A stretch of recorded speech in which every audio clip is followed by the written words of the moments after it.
Сәлем, құрметті достар, мен өзім жалпы баяғыда крем жаққанда көп қателік жіберіппін. Мен бастысы бетке сіңсе болды деп уқалай беретінмін, қалай болса солай. Негізі олай емес, осылай жағу керек.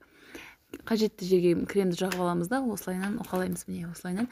Өйткені арнайы беттің өзінің массажный линиялары болады, сол арқылы уқалау керек. Мінекей осылай құлақ көздің астына қатты жақындатпаймыз, өстіп маңдай жаққа, не жаққа қарай, құлақтың артына қарай, құлаққа қарай, самайға қарай сүртеміз.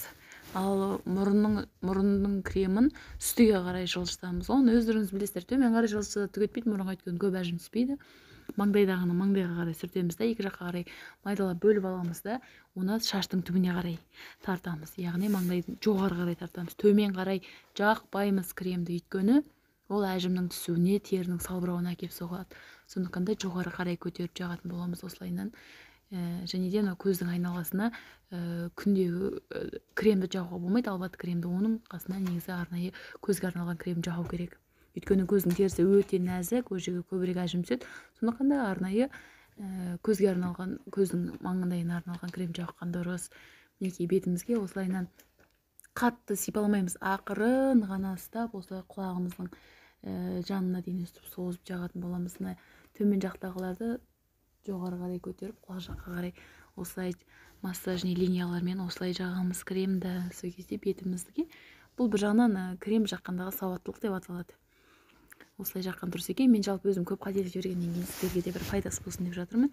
Және де біз көбінде мойынды ұмытпаймыз, ұмытып кетеміз. Сондықтан да қазір мойынды ұмытпай, мойынға да жағу керек. Себебі мойынға түк андай жаттығу, ешқандай сипалау болмағаннан кейін мойнымызға әжім түсіп жатады. Мінекей осылай мойнымыздан осылайынан төмен қарай жылжытып жағатын боламыз. Иық жаққа қарай тараймыз осылайынан. Мінекей кремді ақырын немен осылай иық жаққа тараймыз. Қолымызды тұяқ сияқты ұстаймыз да, жағымыздың сүйегін туралаймыз. Жағымыздың сүйек бойымен сызамыз. Бұл бізде екінші ектің пайда болмауына көмектеседі, және де жағымыз әдемі шығып тұруына көмектесетін болады. Және жақ бұлшық еттерін жақсы пайдасы өте мол. Мінекей осылай істейміз. Бұны бір 10 шақты рет істесеңіздер болады. Мен сіздерге тез көрсетіп жатырмын. Сіздер асықпай істесеңіздер болады. Екі саусағымызбен осылай иегімізді артқа қарай тараймыз, мойынға қарай. Бұл да бізде екінші ектің шықпауын көмектеседі. Мінекей осылайынан сипаймыз. Осылайынан сипаймыз. Мына жерде біз лимфа тамырларына жақсы болсамыз, осылай сипаған кезде лимфа қан айналымы жүреді бұл жерде.